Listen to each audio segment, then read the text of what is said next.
नमस्कार, आप देख रहे हैं वर्ल्ड नाउ। मैं हूं आपके साथ विवेक शांडिल्य। वर्ल्ड नाउ में हम आपको बताते हैं दुनिया की उन बड़ी खबरों के बारे में जिसका असर पूरी दुनिया पर होता है।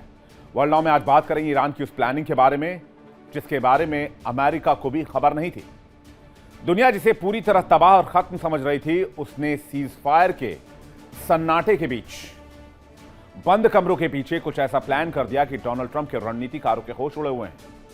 एक खुफिया रिपोर्ट सामने आई है जो वॉशिंगटन को डरा रही है, तेल अवीव को सोने नहीं दे रही है। ट्रंप और नेतन्याहू दोनों बेचैन हैं। आखिर जंग में सीज फायर होने के बाद ईरान क्या कर रहा था? क्या 45 दिनों से ईरान खामोश है, चुप है, या फिर अमेरिका का सबसे बड़ा दांव अब उल्टा पड़ने वाला है, सीज फायर वाला दांव? दुश्मन ने अपनी चोट को ही अपना सबसे बड़ा हथियार बना लिया। जब तक दुनिया शांति समझौते का जश्न मनाती, तब तक पर्दे के पीछे ईरान ने वो ब्रह्मास्त्र तैयार कर लिया जिसकी खबर शायद ही किसी को थी। सीआईए और मोसाद चीख चीख कर कह रहे थे कि ईरान अपने हथियारों के जखीरे को बड़ा कर रहा है और यही जखीरा अमेरिका का काम तमाम कर सकता है मिडिल ईस्ट में। यानी करोड़ों के इंटरसेप्टर्स बनाम कौड़ियों के ड्रोन के इस खेल में सुपर पावर का डिफेंस बजट हिल गया और ईरान को जो नुकसान हुआ, जिन हथियारों की कमी हुई, वो हथियार रिफिल कर लिए गए। रूस और चीन की जुगलबंदी ने मिडिल ईस्ट के इस देश को इतना ताकतवर बना दिया है जिसकी कल्पना पेंटागन ने भी नहीं की थी। तो क्या वाकई इजराइल ने चालाकी से अपना स्टॉक बचाकर पूरा बोझ अमेरिका पर डाल दिया? क्या 45 दिन में ईरान के सारे हथियार दोबारा रिफिल कर दिए गए हैं? ईरान अब फिर से वैसे ही तैयार है जैसे 28 फरवरी के पहले तैयार था। अमेरिका जिस रणनीति को अपना जीत मान रहा था, अब महाशक्तियों के बैकअप रूम प्लानिंग से यह जीत धराशायी होती नजर आ रही है। अमेरिकी सीनेटर्स की बंद कमरे की बहस में सेना के खाली होते गोदाम पर रोना रोया जा रहा है, क्योंकि बीजिंग से मॉस्को और मॉस्को से मिडिल ईस्ट के इस त्रिकोण ने वॉशिंगटन की रातों की नींद हराम कर दी है। जंग अभी खत्म नहीं हुई है, यह बात याद रखिएगा। और डोनाल्ड ट्रंप की धमकी और ईरान की तैयारी बता रही है कि यह किसी बहुत बड़े तूफान से पहले की एक डरावनी शांति है। बताएंगे आपको इस 45 दिन का लेखा जोखा जिसमें ईरान ने अपने आप को मिडिल ईस्ट का सबसे ताकतवर मुल्क बना दिया है और अमेरिका से दो दो हाथ करने के लिए पूरी तरीके से तैयार है। वर्ल्ड नाउ में इसके बाद हम बात करेंगे अमेरिका में हर रोज हमले हो रहे हैं। आखिर अमेरिका को कौन दहला रहा है? कहते हैं दुनिया में जब किसी कोने में जंग की आग सुलगती है तो उसकी चिंगारी कहीं ना कहीं अमेरिका से जुड़ी होती है। इस वक्त एक तरफ महाशक्तियों के बीच कूटनीति और सीजफायर का खेल चल रहा है, तो दूसरी तरफ अमेरिका से एक ऐसी खबर सामने आई जिसने पूरी दुनिया को हिला दिया। खबर है कि अमेरिकी देश में एक बहुत बड़ा अटैक हुआ है। वहीं सेंट्रल अमेरिका के इलाकों से लेकर कैलिफोर्निया के पॉश शहरों तक बंदूकधारियों के खूनी खेल ने खौफ पैदा कर दिया है, जिसके बाद सुरक्षा एजेंसियों के हाथ पांव फूल गए हैं। आखिर अमेरिका क्या सिविल वॉर की चपेट में है? क्या डोनाल्ड ट्रंप से अमेरिका ही नहीं संभल रहा? वो पूरी दुनिया को सुधार देने की बात करते हैं। क्या यह सिर्फ ट्रंप की नाकामी है या पर्दे के पीछे से कोई बहुत बड़ा प्रॉक्सी नेटवर्क अमेरिका के खिलाफ काम कर रहा है जिसे अमेरिका स्वीकार नहीं करना चाहता? आखिर अमेरिका के देश में किसने हमला किया और कैसे 25 से ज्यादा लोगों की जान चली गई? बताएंगे आपको अमेरिका में हुए इस हमले के बारे में डिटेल से और इसका कनेक्शन क्या है। क्या कोई प्रॉक्सी है या फिर अमेरिका के अंदर पनपता एक अनरेस्ट? इसके बाद वर्ल्ड नाउ में हम बात करेंगे क्या डोनाल्ड ट्रंप को डर लगने लगा है? एक सुपर पावर देश और उस सुपर पावर मुल्क का सबसे ताकतवर व्यक्ति अमेरिकी राष्ट्रपति, जो पूरी दुनिया को उंगलियों पर नचा रहा है, लेकिन आज वही राष्ट्रपति डरा हुआ है। जो शख्स कल तक कहता था कि पूरी दुनिया मुझसे थर-थर कांपती है, आज उसकी खुद की रातें और दिन एक बहुत बड़े खौफ और अनजान साई की चपेट में है। मामला सिर्फ सरहदों पर मिसाइल दागने या सीजफायर की कूटनीति तक सीमित नहीं है, बल्कि अमेरिकी राष्ट्रपति की सुरक्षा और उनके दौरे के ऊपर खतरे को लेकर है। अमेरिका से एक इनसाइड स्टोरी सामने आई है जिसने पूरे व्हाइट हाउस को एक अभेद्य किले में तब्दील कर दिया है। और डोनाल्ड ट्रंप, जिनकी सुरक्षा अभेद्य है, वो अपने ही परिवार की खुशियों में शरीक नहीं हो पाएंगे। पर्दे के पीछे कुछ ऐसा चल रहा है, उसे बयां करते हुए खुद अमेरिकी राष्ट्रपति डोनाल्ड ट्रंप बैकफुट पर हैं। वो कह रहे हैं कि अगर मैं अपने परिवार के फंक्शन में गया तो भी मारा जाऊंगा और नहीं जाऊंगा तो भी मारा जाऊंगा। तो क्या एक मजाकिया लहजा है डोनाल्ड ट्रंप का, या उस डर का सबब जो डोनाल्ड ट्रंप ने खुद अपने लिए पैदा किया है? क्योंकि अब तक कई बार डोनाल्ड ट्रंप पर जानलेवा हमले हो चुके हैं, सीक्रेट सर्विस की नाकामियां हमने देखी हैं, ईरान पर हमला हमने देखा है, आयतुल्ला अली खामनेई की हत्या हमने देखी है। लेकिन वही डोनाल्ड ट्रंप अब अपने लिए परेशान हो रहे हैं। अमेरिकी खुफिया एजेंसी, सुरक्षा एजेंसियों के कान खड़े हैं। स्पेशल सर्विसेज की जो टीम है, जो प्रेसिडेंट की सिक्योरिटी में रहती है, वो भी चौकन्नी है। तो डोनाल्ड ट्रंप कहना क्या चाह रहे हैं? क्या उनकी जान को बहुत बड़ा खतरा है? क्योंकि आपको याद होगा, ईरान में अभी हाल में ही खबर आई थी कि उन्होंने डोनाल्ड ट्रंप के सिर के ऊपर करोड़ों का इनाम रखा है। तो क्या ईरान से भी इस डर का कनेक्शन है, या फिर आयतुल्ला अली खामनेई की मौत से इसका कनेक्शन है? बताएंगे आपको वर्ल्ड नाउ में। तो चलिए शुरुआत करते हैं और देखते हैं वर्ल्ड नाउ। लगभग 45 दिनों से अमेरिका ईरान में सीज फायर जारी है, लेकिन इस सीज फायर को ईरान ने एक ताकत और अपॉर्चुनिटी के तौर पर इस्तेमाल किया है, जिसके बाद डोनाल्ड ट्रंप और पेंटागन के अधिकारियों के होश उड़ गए हैं। कहते हैं जंग की आग में तपकर ईरान और भी मजबूत हो गया है। तो 45 दिनों तक ईरान क्या कर रहा था? ईरान से जो खबर आ रही है और जो रिपोर्ट अमेरिका में सुनने को मिल रही है, जो दावे किए जा रहे हैं, उसके हिसाब से ईरान ने हजारों की संख्या में मिसाइल और ड्रोन का जखीरा फिर से तैयार कर लिया है। और दिन रात 24 घंटे 3 शिफ्ट मिलाकर लगातार हथियार बनाए जा रहे हैं, जिससे अमेरिका और इजराइल दोनों सदमे में हैं। क्योंकि 40 दिन के हमले के बाद ईरान को जिस बैकफुट पर धकेलने की बात अमेरिका और इजराइल कर रहे थे, ईरान दोबारा वहीं पर आ गया है। यानी ईरान में जो ताकत की स्थिति 28 फरवरी से पहले थी, ईरान फिर से उसी जगह पर है, उतना ही ताकतवर हो चुका है। दुनिया सोच रही थी, खासकर अमेरिका और इजराइल ये सोच रहे थे कि ईरान की सैन्य ताकत तबाह हो चुकी है। आपने अमेरिकी राष्ट्रपति का बयान सुना होगा। अमेरिकी राष्ट्रपति ने कहा था कि हमने 90% तक ईरानी सैन्य ताकत को खत्म कर दिया है, उनके मिसाइल फैक्ट्रियों को जमींदोज कर दिया है। लेकिन हुआ उल्टा। अमेरिकी इजरायली हमले के बाद ईरान ने न सिर्फ अपने घाव भरे, बल्कि हथियारों का एक बहुत बड़ा जखीरा खड़ा कर दिया। खुफिया एजेंसियों ने खुद जंग की शुरुआत में माना था कि ईरान के पास मिडिल ईस्ट में मिसाइल और ड्रोन का सबसे बड़ा जखीरा है, और जंग में ईरान को बहुत बड़ा नुकसान हुआ है, काफी ज्यादा नुकसान हुआ है। जून 2025 में अमेरिका और इजराइल ने 12 दिन की लड़ाई लड़ी ईरान से। इसके बाद दोनों देशों को लगा कि ईरान के पास मिसाइल और ड्रोन्स खत्म हो गए हैं। फिर फरवरी 28, 2026 को हमला किया। अमेरिका इजराइल को लगा कि ईरान के पास हथियार नहीं है या ईरान घुटने टेक देगा, अमेरिका और इजराइल के सामने नतमस्तक हो जाएगा। लेकिन ईरान ने ऐसा पलटवार किया कि आज तक इजराइल और अमेरिका इस जंग को खत्म नहीं कर पाए। 40 दिन की लड़ाई के बाद आनन फानन में अमेरिका ने सीजफायर का ऐलान किया, और अब ईरान ने 43 दिन के सीजफायर के बीच में मिसाइल और ड्रोन्स का वो जखीरा तैयार कर लिया है जिससे अमेरिकी एजेंसियों की नींद उड़ी हुई है।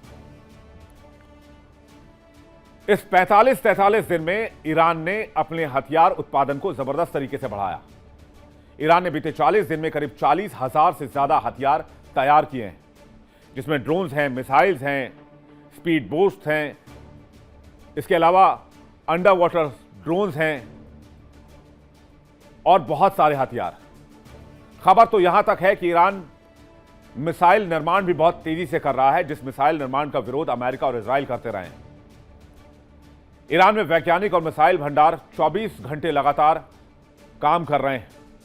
हालिया अमेरिकी खुफिया रिपोर्ट से पता चलता है कि ईरान ने अपने मिसाइल उत्पादन केंद्र और कारखानों को बहुत तेजी से बड़ा करने पर काम किया है। एक एक मिसाइलें 10-10 दिन के अंदर तैयार की जा रही हैं, जिसकी मारक क्षमता तकरीबन 1400 से 1500 किलोमीटर तक है। जंग से पहले सारे मिसाइल के पुर्जे तैयार रखे गए थे। खबर है कि ईरान 10 दिन के अंदर कम दूरी की मिसाइलें जैसे बैलिस्टिक मिसाइल और रॉकेट भी बनाने पर काम कर रहा है। और इसमें सिर्फ वैज्ञानिक शामिल नहीं है, इसमें ईरान अपने नागरिकों को भी वॉलंटियर कर रहा है और बड़ी संख्या में नागरिक योगदान दे रहे हैं। और ये तस्वीर हमने बनाई है किस तरह से ईरान अपने हथियारों को, ड्रोन्स को अंतिम रूप देने में लगा हुआ है और किस तरह से वो अपने हथियार के जखीरे को बड़ा कर रहा है। किस किस तरह के हथियार बनाए हैं पिछले 40-45 दिनों में ईरान ने, इस पर एक नजर डालते हैं। ईरान के पास ज्यादातर जो हथियार हैं वो साइलोज में रखे हुए हैं और ज्यादातर जो कारखाने हैं वो जमीन के अंदर हैं। ईरान हर महीने सैकड़ों मिसाइल बनाने की ताकत रखता है, जिस पर इस वक्त वो काम कर रहा है। यहां तक कि कहते हैं युद्ध के दौरान भी मिसाइल निर्माण का काम ईरान ने बंद नहीं किया था। ईरान में लोग 24 घंटे हथियार तैयार करने में लगे हुए हैं। खबर यह भी है कि ईरान एनरिच्ड यूरेनियम से डर्टी बम भी तैयार कर चुका है और बीते 40 दिनों में ईरान ने सैकड़ों मिसाइलें और ड्रोन्स तैयार किए हैं। और इसके अलावा कई भूमिगत मिसाइल साइलोज भी ईरान ने बनाए हैं, जिसके बारे में अभी तक न सीआईए को जानकारी है, न उस लोकेशन के बारे में मोसाद को जानकारी। यानी जब अमेरिका यह कह रहा है कि हमने ईरान के भूमिगत मिसाइल साइलोज को नष्ट कर दिया है, इस 40 दिन के अंदर ईरान ने बहुत तेजी के साथ कई भूमिगत मिसाइल साइलोज तैयार कर लिए जो ईरान के पहाड़ी इलाकों में छिपे हुए हैं। यही नहीं, ईरान को छोटे ड्रोन बनाने में महज कुछ घंटे या कुछ दिन लगते हैं और इसे असेंबल करके उड़ाने में करीब 1 हफ्ते का वक्त। शाहिद 136 ड्रोन को बनाने में 1 से 2 हफ्ते का वक्त लगता है। जंग के मद्देनजर ईरान ड्रोन निर्माण में तेजी से जुटा हुआ है। सीजफायर के समय तक खबर यह थी कि ईरान के पास 10,000 ड्रोन सुरक्षित थे, लेकिन आज इनकी संख्या 40,000 से ऊपर जा चुकी है। यानी ईरान ने मिसाइल और ड्रोन पर तेजी से काम किया। ईरान को यह बात पूरी तरीके से पता है कि सीजफायर के बाद कभी भी जंग की शुरुआत हो सकती है। अमेरिका, इजराइल बहुत देर तक इंतजार नहीं करेंगे और इस बार हमला हुआ तो इस बार हमला और घातक होगा, इसलिए जवाब के लिए तैयार रहना होगा। और इस 45 दिन को ईरान ने अपने लिए एक अपॉर्चुनिटी की तरह देखा और सबसे ज्यादा उसने शाहिद 136 ड्रोन पर काम किया। क्या है शाहिद 136 की ताकत, यह भी आप देख लीजिए, जिस ड्रोन को ईरान सबसे ज्यादा भरोसेमंद मानता है। और इसी ड्रोन ने अमेरिका के बड़े बड़े हथियारों को घुटने टेकने पर मजबूर कर दिया। यह एक सुसाइडल ड्रोन है, यह टारगेट पर बिल्कुल सटीक हमला करता है। ये ड्रोन बहुत नीचे से उड़ान भरते हैं, जिसकी वजह से ये रेडार की चपेट में नहीं आते। और यही नहीं, अपने साथ भारी भरकम विस्फोटक भी कैरी करते हैं। ये झुंड यानी कि स्वॉर्म अटैक के लिए भी इस्तेमाल किए जाते हैं। शाहिद ड्रोन की ताकत जान ली, इसकी खासियत क्या है, क्या क्या इस्तेमाल होता है इसमें। 400 किलोग्राम का वजन, 3.5 मीटर की लंबाई और रेंज 2000 से 2500 किलोमीटर, स्पीड 180 किलोमीटर प्रति घंटे, वॉरहेड 20 से 40 किलोग्राम, गाइडेंस, इनर्शियल नेविगेशन और सैटेलाइट जैमिंग। इसके अलावा रडार को भी चकमा देता है क्योंकि बहुत लो लेवल पर फ्लाई करता है और यह बहुत सस्ता वेपन है। एक तरफ अमेरिका के महंगे हथियार, दूसरी तरफ ईरान के सस्ते वेपन। इसलिए अमेरिका को इस जंग में अब तक $29 बिलियन का नुकसान हो चुका है। अमेरिकी खुफिया रिपोर्ट्स के मुताबिक अमेरिका और इजराइल के हमलों के बाद ईरान ने तेजी से अपनी सैन्य ताकत बढ़ाई है। ईरान ने ड्रोन उत्पादन डबल करके जारी रखा और मिसाइल लॉन्चर भी बचाए रखे। रिपोर्ट में यह भी दावा किया गया है कि रूस और चीनी मदद से ईरान उम्मीद से ज्यादा अपनी ताकत बढ़ा रहा है और इसलिए डोनाल्ड ट्रंप सीजफायर के दरमियान बार बार यह कह रहे हैं कि ईरान को डील कर लेनी चाहिए। लेकिन ईरान हथियार बनाने में बिजी है और इसी हथियार से अमेरिका और अमेरिका के सहयोगी देश इस वक्त चिंतित हैं। रिपोर्ट यह भी बताती है कि ईरानी मिसाइल बनाने की क्षमता को पहले नुकसान पहुंचा था, लेकिन इसे ठीक कर लिया गया और जो मिसाइल खर्च हुए उसमें अब ड्रोन से उसकी भरपाई की गई है। इससे इजराइल और खाड़ी देशों पर ईरान कभी भी हमला कर सकता है। वैसे भी बीच बीच में ईरान खाड़ी देशों पर हमला करता रहा है, क्योंकि इन ड्रोन्स की रेंज में न सिर्फ इजराइल है बल्कि पूरा मिडिल ईस्ट है। उधर ईरान ने डैमेज हुए मिसाइल सिस्टम पर भी तेजी से काम किया। ईरान के पास मिडिल ईस्ट में सबसे बड़ा और सबसे विविध मिसाइल शस्त्रागार है। ईरान की मिसाइलें न केवल लंबी दूरी तक मार करने की ताकत रखती हैं, बल्कि आधुनिक तकनीक जैसे हाइपरसोनिक स्पीड और सटीक रडार चकमा देने वाली प्रणालियों से भी लैस है। अब ईरान के उन टॉप मिसाइल्स के बारे में भी जान लीजिए जिसको ईरान ने इस 45 दिन के दरमियान बहुत तेजी से विकसित किया है। फतेह 2 हाइपरसोनिक मिसाइल, मारक क्षमता 1400 किलोमीटर से 1500 किलोमीटर। खासियत हाइपरसोनिक ग्लाइड व्हीकल से तकनीक से लैस है। उड़ान के दौरान तेजी से दिशा बदलने की ताकत रखता है। पैट्रियट और एरो डिफेंस सिस्टम को चकमा देने में माहिर है। खुर्रमशहर 4 सबसे भारी विध्वंसक मिसाइल ईरान का, मारक क्षमता 2000 किलोमीटर, बारूद 1500 से 1800 किलो तक कैरी कर सकता है। खासियत यह है कि ईरान की सबसे ताकतवर और घातक बैलिस्टिक मिसाइलों में शामिल है और लिक्विड फ्यूल इंजन पर आधारित है। मोबाइल लॉन्चर से इसे कहीं भी ले जाया जा सकता है और कहीं से भी फायर किया जा सकता है। एक और मिसाइल है सिजिल, मारक क्षमता 2000 से 2500 किलोमीटर। सॉलिड फ्यूल का इस्तेमाल होता है। ठोस ईंधन के कारण तेजी से लॉन्च होता है और दुश्मन को संभलने का मौका नहीं मिलता। कहते हैं इसकी रफ्तार मैक 13 से भी ज्यादा है। एक और मिसाइल है इमद, जो कि सटीक गाइडेड मिसाइल है, मारक क्षमता 1700 किलोमीटर। सटीकता बेहद खास, बेहद उच्च। यही नहीं, मनूवरेबल री एंट्री की भी ताकत रखता है। लॉन्च के बाद भी इसकी दिशा को नियंत्रित किया जा सकता है, जिससे कि यह लक्ष्य पर बेहद सटीक तरीके से निशाना लगाता है। एक और मिसाइल है गदर 110, जो कि शाहब वेरिएंट के मिसाइल है, मारक क्षमता 1650 से 1950 किलोमीटर। ईरान की पुरानी शाहब 3 मिसाइल का यह अत्याधुनिक संस्करण है। पहले चरण में तरल ईंधन और दूसरे चरण में ठोस ईंधन का इस्तेमाल करता है और दुश्मन के रडार में नहीं आता। इसके अलावा क्रूज मिसाइलें भी हैं, जिसमें पावे और सुमार शामिल हैं। इनकी मारक क्षमता लगभग 2500 किलोमीटर तक है। खासियत यह कि बहुत लो फ्लाई करते हैं और उड़ान के दौरान भी इनके टारगेट को चेंज किया जा सकता है। लो फ्लाई करने की वजह से इनके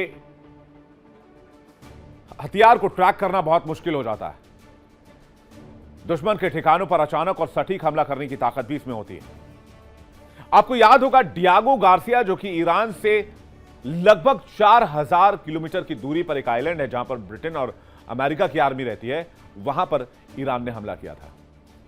हालांकि वो मिसाइल डियागो गार्सिया तक नहीं पहुंच पाई, उससे कुछ किलोमीटर पहले उसे न्यूट्रलाइज कर दिया गया। लेकिन इससे यह पता चला कि ईरान के पास कुछ ऐसी मिसाइलें भी हैं जो 4000, 5000, 6000, 8000 किलोमीटर तक जा सकती हैं। और सीजफायर के दरमियान IRGC ने और सुप्रीम लीडर मुस्तफा खामनेई ने ये बार बार कहा है अमेरिका और इजराइल को कि इस बार हमला हुआ तो अमेरिका और इजराइल के सरप्राइज पैकेज है। तो क्या ईरान इंटरकॉन्टिनेंटल बैलिस्टिक मिसाइल बना रहा है? और इन मिसाइलों को नष्ट करना बहुत मुश्किल है, क्योंकि ईरान की मिसाइल सिटीज जमीन के अंदर बनाई गई। मोबाइल लॉन्चर की वजह से इन्हें निशाना बनाना मुश्किल है, क्योंकि ये इन्हें मूव कर देते हैं। इसके अलावा ईरान की औद्योगिक क्षमता इतनी है कि वो हर महीने कई 100 मिसाइलें बना सकता है, मिसाइल प्रोडक्शन के मामले में। और ईरान का असली गेम चेंजर शाहिद ड्रोन है। जैसे कि मैंने आपको बताया, कामिकाजी ड्रोन बहुत सस्ते आते हैं। इन्हें मार गिराने में अमेरिका को करोड़ों डॉलर के इंटरसेप्टर्स खर्च करने पड़ते हैं। और बीते 40 दिन के युद्ध को उठाकर आप देख लीजिए, पूरी स्टोरी आपके सामने आ जाएगी। एक तरफ ईरान का कॉस्ट, एक तरफ अमेरिका का कॉस्ट, तो जमीन आसमान का फर्क है। और यही असली डेंट है और यही असली रणनीति है ईरान की अमेरिका के खिलाफ।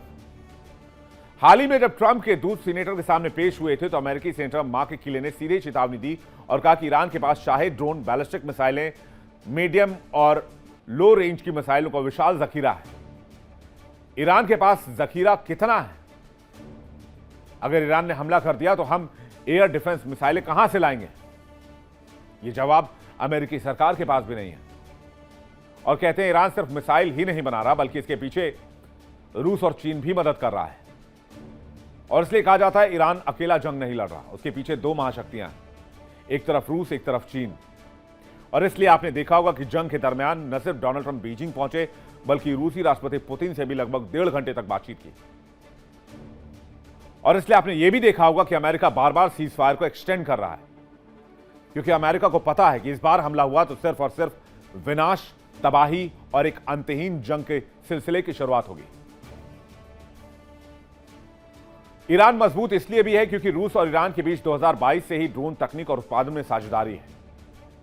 रूस ने अला बुगा स्पेशल इकोनॉमिक जोन में ईरानी तकनीक से ड्रोन फैक्ट्री बनाई है। ईरान ने रूस को 600 शाहिद, 16 ड्रोन के पुर्जे, 1300 ड्रोन के कंपोनेंट, ट्रेनिंग और टेक्नोलॉजी दी है।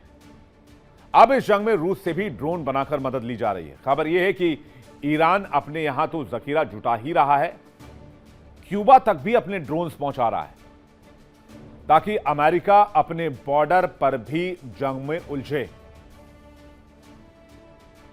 ईरान जंग में चीन की भूमिका भी इंपॉर्टेंट है। चीनी कंपनियां अमेरिकी प्रतिबंधों के बावजूद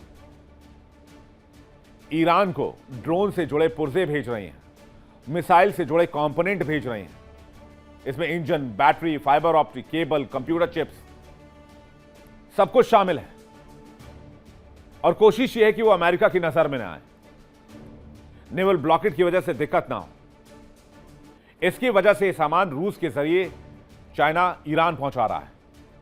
आपको याद होगा डोनाल्ड ट्रंप ने अपने बयान में कहा था कि चीन ईरान को मदद कर रहा है। हमने एक ऐसे शिप को पकड़ा है जिसमें मिसाइल कंपोनेंट रखे हुए थे।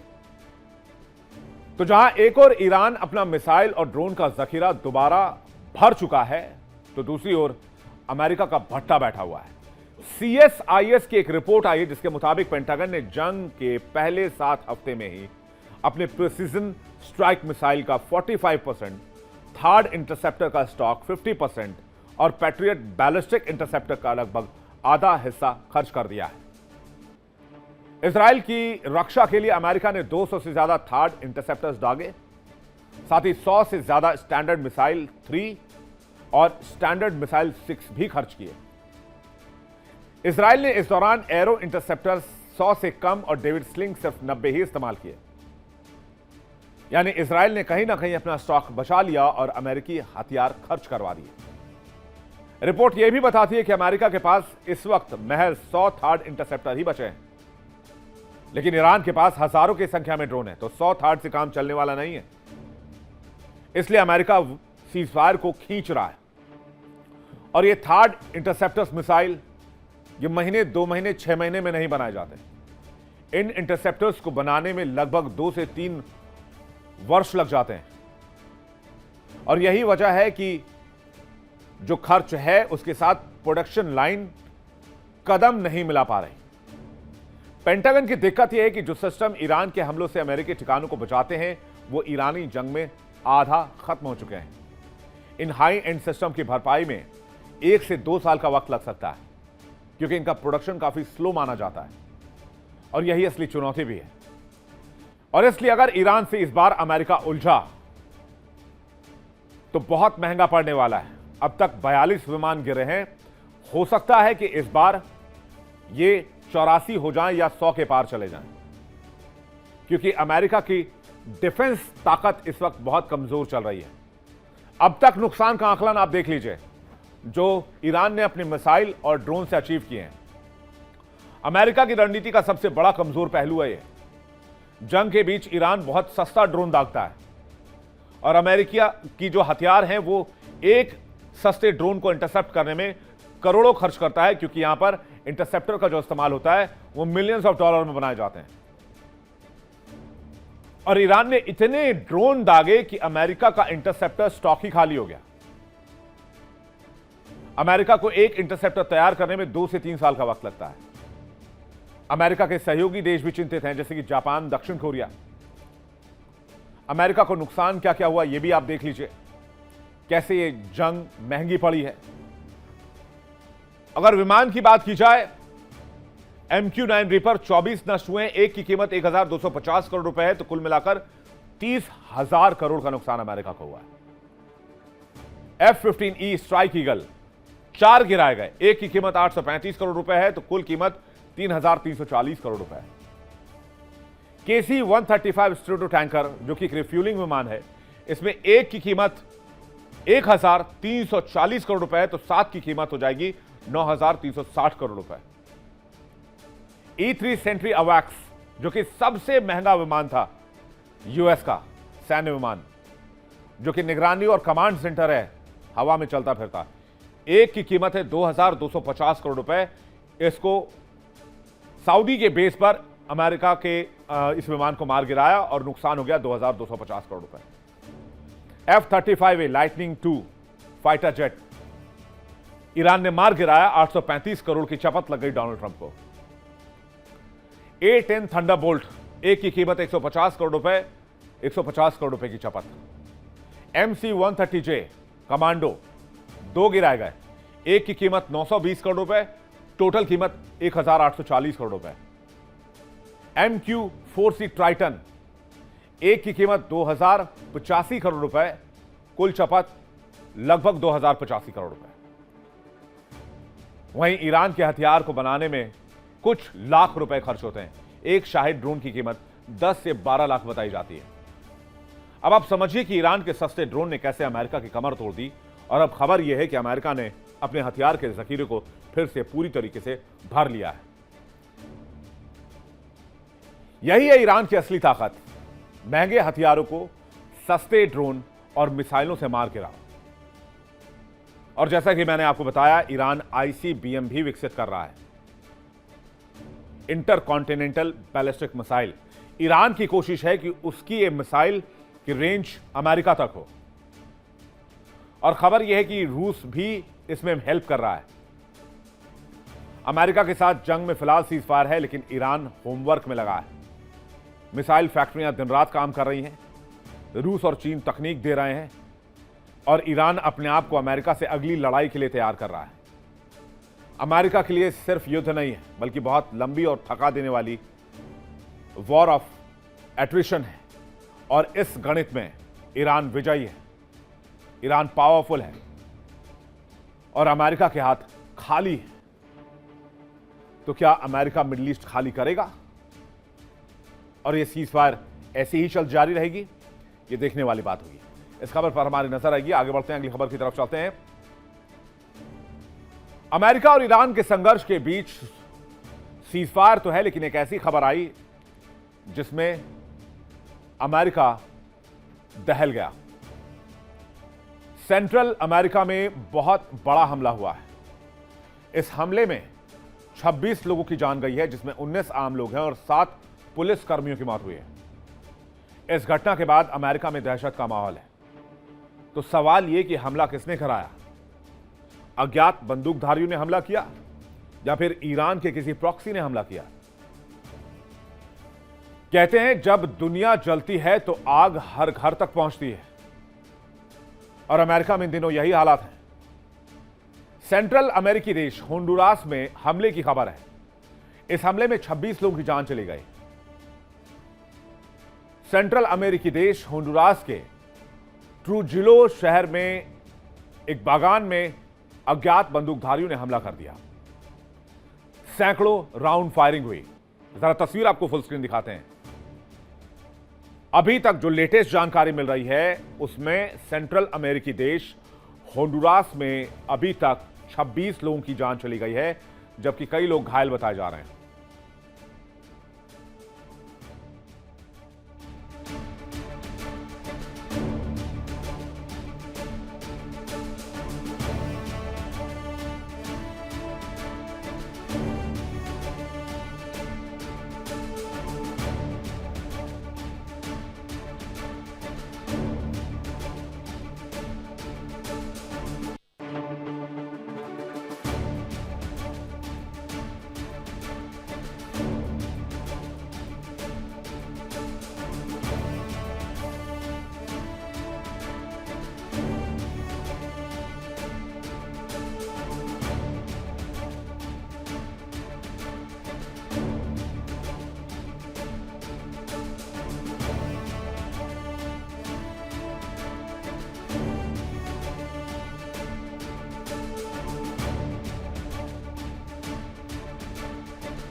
सेंट्रल अमेरिकी देश में हुए इस हमले में कई लोग घायल हुए हैं। दूसरी ओर ग्वाटेमाला सीमा के पास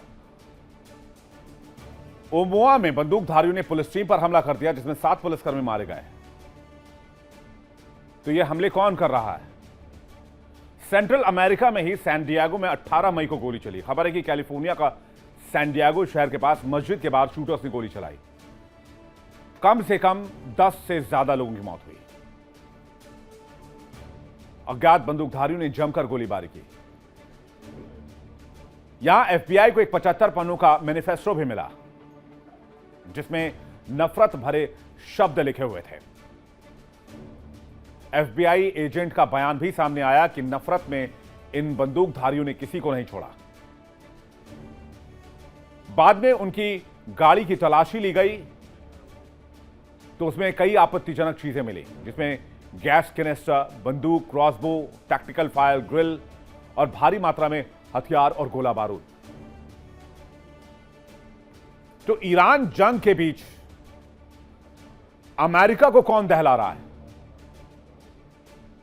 पहले आप टाइमलाइन देखिए कि किस तरीके से अमेरिका में एक के बाद एक हमले हो रहे हैं। बहुत ज्यादा पीछे नहीं जाते।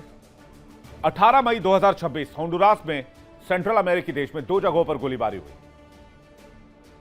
इससे सेंट्रल अमेरिका में दहशत हो गई। 26 लोग मारे गए, 7 पुलिसकर्मी घायल हुए।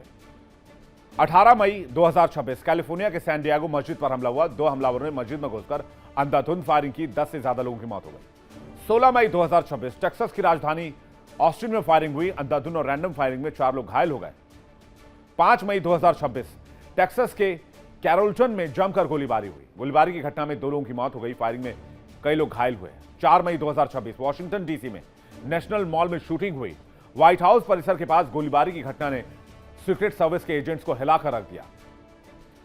सेंट्रल अमेरिका में दहशत का माहौल है और एक के बाद एक लगातार हमले हो रहे हैं। अमेरिका कह रहा है ये अज्ञात बंदूकधारी हैं, ये नफरती लोग हैं, लेकिन क्या ये ईरान के प्रॉक्सीज हैं? आलम यह है कि यहां पर इस इलाके में लोग घर से बाहर निकलने से पहले 20 बार सोच रहे हैं, जबकि ऐसी स्थिति पहले नहीं थी। खास करके डोनाल्ड ट्रंप के सेकेंड रिजीम में, जब से दूसरा कार्यकाल शुरू हुआ है, और स्पेशली जब से ईरान पर हमले शुरू हुए हैं, तब से इस तरह की घटनाएं आम हो गई हैं। आपको याद होगा कि कुछ समय पहले यानी करीब 23 मार्च को अमेरिका में घटना हुई। अमेरिका के न्यूयॉर्क के लागार्डिया एयरपोर्ट पर एयर कनाडा एक्सप्रेस का एक विमान रनवे पर मौजूद ग्राउंड वाहन से टकरा गया, जिसके बाद यहां पर विमानों की आवाजाही को रोकना पड़ा। इस हादसे में 100 से ज्यादा यात्री घायल हुए, जबकि दोनों पायलट की मौत हो गई।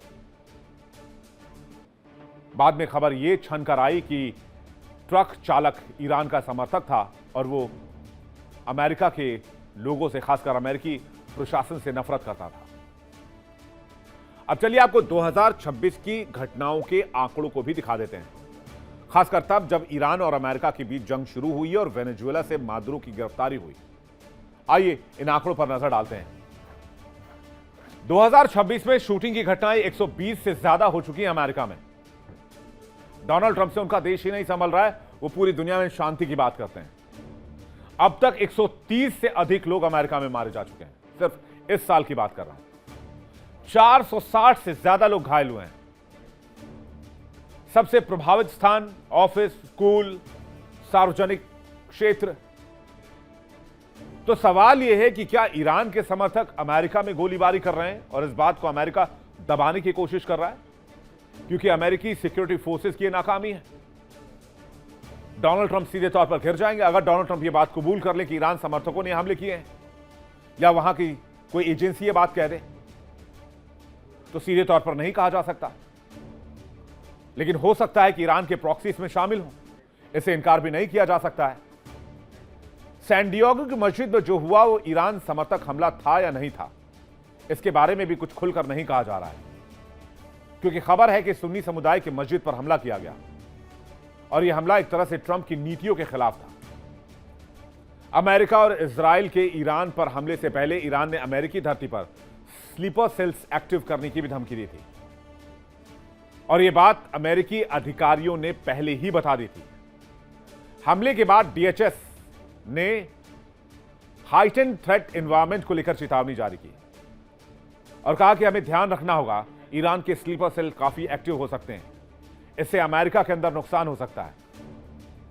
एक अमेरिकी अधिकारी ने खुद यह बात मानी थी कि ईरान हमारे लिए बहुत बहुआयामी खतरा पैदा कर रहा है। वो हमारी जमीन पर, साइबर स्पेस में और सूचना के मोर्चे पर एक साथ हमला करने में सक्षम है। इसलिए हर अमेरिकी को सतर्क रहने की जरूरत है। और उसके बाद हमले का यह आंकड़ा चौंका रहा है। असली खतरा यह है कि ईरान जंग ने एक ऐसा माहौल बना दिया जिसमें हर तरह के एक्सट्रीमिस्ट, चाहे वो व्हाइट सुप्रीमिस्ट हो या फिर आईएसआईएस प्रभावित प्रॉक्सी हो, सब अमेरिका के खिलाफ उठ खड़े हो रहे हैं। सभी अपनी नफरत को हवा देने का मौका ढूंढ रहे हैं और ऐसा लगता है फिलहाल अमेरिका में यही हो रहा है। और अमेरिका सिर्फ एक फ्रंट पर नहीं फंसा हुआ है, बल्कि मल्टीपल मोर्चे पर इस वक्त वो घिर गया है। उधर ईरान जंग ने अमेरिकी अर्थव्यवस्था पर सीधा हमला किया है। मार्च 2026 में अमेरिका की महंगाई दर 3.3 थी, जो आज की तारीख में 4.2 को पार कर गई है। तो अमेरिका को ईरान से लड़ाई में सिर्फ बिलियंस ऑफ डॉलर का नुकसान ईरानी मोर्चे पर नहीं हुआ है, अमेरिका के अंदर भी नुकसान हो रहा है। अमेरिका के अंदर भी हमले हो रहे हैं और अमेरिका के अंदर भी महंगाई की आग लगी हुई है। इसलिए यह माना जा रहा है कि अमेरिका ने ईरान से दुश्मनी मोल लेकर बहुत बड़ी गलती कर दी या फिर ईरान पर हमला करके बहुत बड़ी भूल कर दी। वैसे इन मामलों की जांच जारी है। जांच पूरा होने के बाद दूध का दूध और पानी का पानी हो जाएगा। आगे बढ़ते हैं। डोनाल्ड ट्रंप, जैसा कि मैंने आपको बताया, कि अपने लिए 1000 मुसीबतें खड़े कर चुके हैं और साथ ही साथ अमेरिका के लिए भी। और यही मुसीबत अब ट्रंप के दिमाग में डर पैदा कर रहा है। जो डोनाल्ड ट्रंप कभी यह कहते थे कि मुझसे पूरी दुनिया डरती है, वो ईरान जंग के दरमियान खुद डरे नजर आ रहे हैं। अमेरिका से खबर यह है कि डोनाल्ड ट्रंप अपनी बेटे की शादी में नहीं जाएंगे क्योंकि उनको अपनी जान का खतरा लगता है। इसलिए वो इन दिनों व्हाइट हाउस से भी बहुत कम बाहर निकलते हैं। ईरान जंग के बीच डोनाल्ड ट्रंप के ऊपर ये सिर्फ मुश्किल नहीं है, ये डायरेक्ट उनकी जान को थ्रेट है। और मामला किसी ऑफिस का नहीं, बल्कि परिवार की एक व्यक्ति की शादी का है। खुद उनके बेटे की शादी है, जिसमें अमेरिकी राष्ट्रपति डोनाल्ड ट्रंप ने खुद माना कि वो अपने बड़े बेटे जूनियर ट्रंप की शादी में जाना चाहते हैं, लेकिन वक्त ऐसा है कि यह फैसला आसान नहीं होगा। और ट्रंप ने मजाकिया लहजे में कहा कि जाऊंगा तो भी मारा जाऊंगा और नहीं जाऊंगा तो भी मारा जाऊंगा। तो सवाल उठता है कि ईरान से डर गए हैं ट्रंप, और इसलिए क्या अपने देश में ही उनको अपनी जान का डर सता रहा है। ट्रंप जूनियर इस वीकेंड बहामास में बेटिना एंडरसन से शादी करने जा रहे हैं। अमेरिकी मीडिया के मुताबिक यह एक छोटा और निजी समारोह होगा। व्हाइट हाउस में पत्रकारों से बात करते हुए ट्रंप ने कहा कि उनका बेटा चाहता है कि वो शादी में आए, लेकिन अभी हालात इतने ठीक नहीं हैं। ट्रंप ने कहा कि वो चाहते हैं कि मैं जाऊं। छोटा सा निजी कार्यक्रम है और मैं कोशिश करूंगा कि मैं पहुंच सकूं। लेकिन फिर ट्रंप ने हंसते हुए कहा कि मैंने अपने बेटे से कहा कि मेरे लिए यह टाइमिंग ठीक नहीं है। मैं इस समय एक बहुत बड़ी उलझन में फंसा हुआ हूं, एक बहुत बड़ी चीज में फंसा हुआ हूं, जिसका नाम है ईरान, और दूसरी भी कई चीजें हैं। डोनाल्ड ट्रंप ने मीडिया और राजनीति पर भी तंज कसते हुए कहा कि इस मामले में उनके लिए कोई जीत नहीं है। आप ये बयान खुद सुनिए ट्रंप, जिसमें अपनी जान का डर बता रहे हैं। Like me to go, but it's going to be just a small little private affair, and I'm going to try and make it. I'm in the midst. I said, you know, this is not good timing for me. I have a thing called Iran and other things. That's one I can't win on. If I do attend, I get killed. If I don't attend, I get killed. By the fake news, of course, I'm talking about. No. He'd like me to go, but it's going to be just a small little private affair, and I'm going to try and make it. I'm in the midst. I said, you know, this is not good timing for me. I have a thing called Iran and other things. That's one I can't win on. If I do attend, I get killed. If I don't attend, I get killed. By the fake news, of course, I'm talking about. No. तो Donald Trump खुद कह रहे हैं कि उनकी जान को खतरा है। हालांकि इतनी बातें अगर जिस जूनियर ट्रंप के बारे में हो रही हैं, उनके बारे में भी आप जान लीजिए कि उनका प्रोफाइल क्या है। यानी कि junior Trump, Donald Trump junior को डॉन जूनियर भी कहा जाता है। ट्रंप ऑर्गेनाइजेशन में एग्जीक्यूटिव वाइस प्रेसिडेंट हैं। मागा यानी कि मेक अमेरिका ग्रेट अगेन राजनीतिक एजेंडे के बहुत बड़े समर्थक हैं। ट्रंप जूनियर अक्सर अपने फादर के साथ नजर आते हैं। पिछले साल डॉन जूनियर का बयान काफी सुर्खियों में रहा। वो कभी न कभी राष्ट्रपति चुनाव लड़ने पर विचार करेंगे। ट्रंप जूनियर और पाम बीच की जो यहां इनकी शादी होने वाली है, वो बहामास के एक प्राइवेट आइलैंड पर रखी गई है।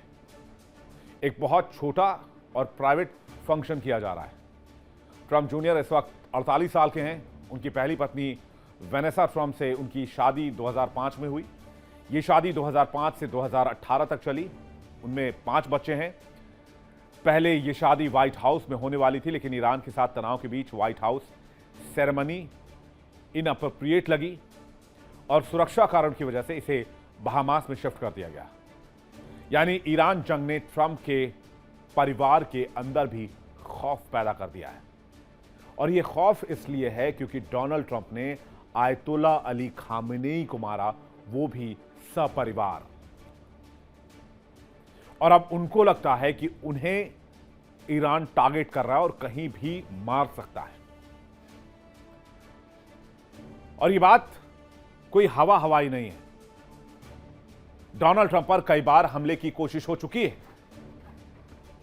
अगर आप इस टाइमलाइन को देखें तो 13 जुलाई 2024 चुनावी रैली के दौरान 20 साल के थॉमस ने ट्रंप पर फायरिंग की। गोली ट्रंप के दाहिने कान को छूकर निकल गई। फिर वेस्ट पाम बीच, फ्लोरिडा, 15 सितंबर 2024 ट्रंप अपने गोल्फ क्लब में खेल रहे थे, तब एक संदिग्ध पकड़ा गया।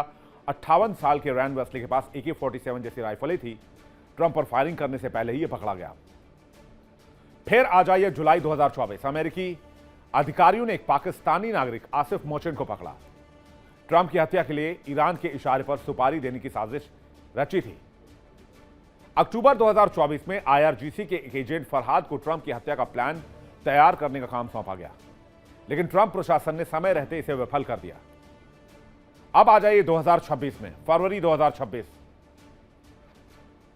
फ्लोरिडा में ट्रंप के मार-ए-लागो रिजॉर्ट के गेट पर एक हथियारबंद युवक ने घुसने की कोशिश की।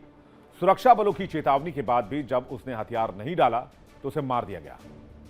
वॉशिंगटन हिल्टन होटल, 24 अप्रैल 2026 हथियार लेकर एक आदमी बॉलरूम में घुस गया, पार्टी में फायरिंग की।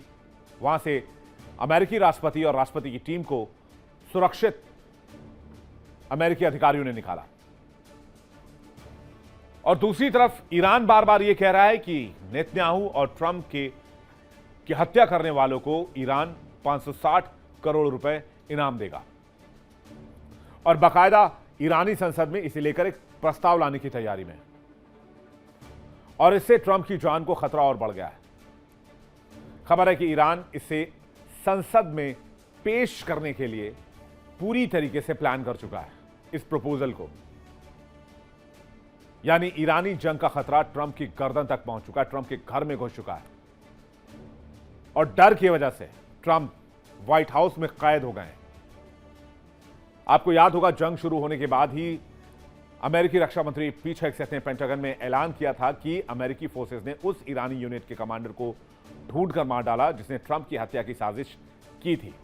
हेगसेथ ने कहा कि ईरान ने ट्रंप को मारने की कोशिश की थी। जाहिर है ईरान किसी भी हाल में ट्रंप को मारना चाहता है और IRGC आयतुल्ला अली खामेनेई का बदला लेना चाहता है, क्योंकि IRGC की लाइन साफ है, मौत के बदले मौत, खून के बदले खून। और ईरान में सबसे ज्यादा जो गुस्सा है वो 2 चीजों को लेकर है। एक तो आयतुल्ला अली खामेनेई की मौत को लेकर, उनके परिवार की मौत को लेकर, और दूसरा गर्ल्स स्कूल के ऊपर बम्बार्डिंग को लेकर, मिनाब नरसंहार के नाम से जिसे दुनिया जानती है। और मिनाब नरसंहार के लिए पूरा ईरान डोनाल्ड ट्रंप को और बेंजामिन नेतन्याहू को वॉर क्रिमिनल मानता है, उनकी हत्या का अपराधी मानता है। आईआरजीसी भी साफ कर चुका है कि वो जब तक डोनाल्ड ट्रंप तक नहीं पहुंचेगा तब तक खामोश नहीं रहेगा। इसलिए डोनाल्ड ट्रंप आज डर के साए में जी रहे हैं और रातों की नींद हराम है, रातों की नींद उड़ी हुई है दुनिया के सबसे ताकतवर शख्स की। वर्ल्ड नाउ में फिलहाल इतना ही। वक्त एक छोटे से ब्रेक का है। ब्रेक को जाने से पहले आपको बता दें, इंडिया डेली अब आपके स्मार्ट टीवी पर भी मौजूद है।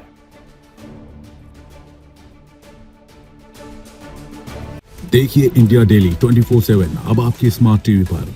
इंडिया डेली मौजूद है सभी डिजिटल प्लेटफॉर्म पर लाइव और लगातार। इंडिया डेली 24/7 हर दिन राष्ट्र को समर्पित।